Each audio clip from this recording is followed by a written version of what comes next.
Dinosaur by Simon Rich. The dinosaur watched in silence as the younger writers took turns pitching jokes. They'd been at it for over an hour, shouting out punchlines at full voice. He hadn't seen a writer's room so animated since the 80s, back when everyone did cocaine. How about this, suggested Surya, a 24-year-old with purple hair. Nima gets the Snapchat, turns to her girlfriend and says, "Woke up and smell the coffee." Everyone laughed except the dinosaur. He made a mental note to look up the term woke. This was the third time today someone had used it in a pitch. The dinosaur had no idea what it meant, although he'd come to believe it was somehow connected to Beyoncé. Was it a dance craze she had started, like when Madonna did the Vogue? The dinosaur realized that some of the young human writers were peering up at him. He hadn't said anything since lunch, and his silence was growing conspicuous. A bead of sweat dribbled down his scaly green back. He had to contribute something. How about this? He said, flicking his dinosaur wrist in a show of nonchalance. How about someone says, "Roar, I'm a dinosaur. I'm gonna kill you with my mouth."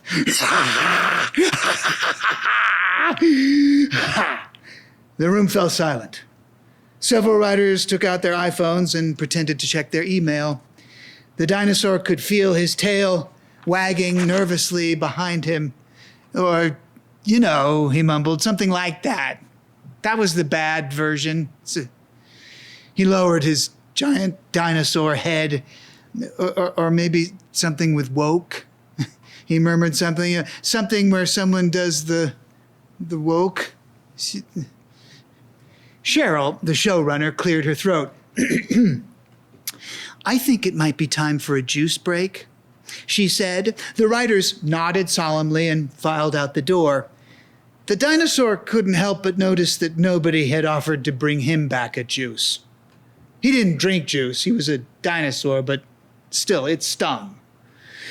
The dinosaur turned toward Cheryl. She was only about 1/20th his size, but that didn't make her any less intimidating. "Some really funny pitches back there," said the dinosaur. "Surya's really bringing it today." "We need to talk," Cheryl said. The dinosaur swallowed. He was trying his best to seem calm, but his wagging tail gave him away. It kept smashing into the corkboard, ripping note cards off the wall, and sending push pins flying through the air. "Listen," Cheryl said, "I really appreciate all that you've brought to the room. Experience." She closed her eyes for a beat, clearly trying to come up with another attribute. "Experience," she repeated, "but unfortunately, I just don't think this show is a good fit for you."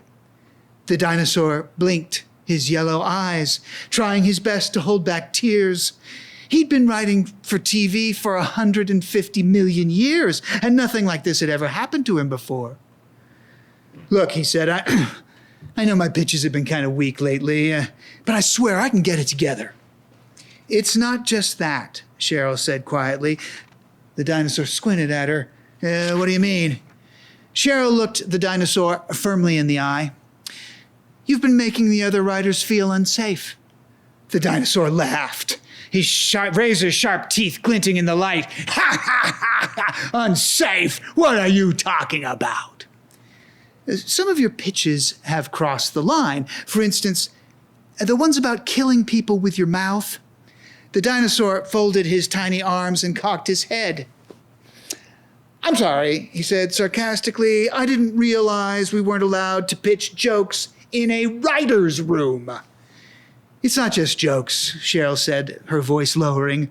"On more than one occasion, I've gotten complaints from human staffers that you've made them feel physically uncomfortable." "Give me one example," said the dinosaur. He bit his lip. He'd meant to speak in a professional tone of voice, but the statement had come out as more of a deafening roar. Cheryl picked up her glasses, which had blown off her face, and coolly wiped the lenses with a tissue. Okay, fine, she said. Last Friday at drinks, someone said they saw you put your teeth around Marilis's neck like you were going to eat her. And then you roared and said, I'm going to eat you. I'm a dinosaur. Are you serious? The dinosaur said. She's upset about that? Cheryl nodded. The word she used was traumatized. That was just a bit, the dinosaur protested.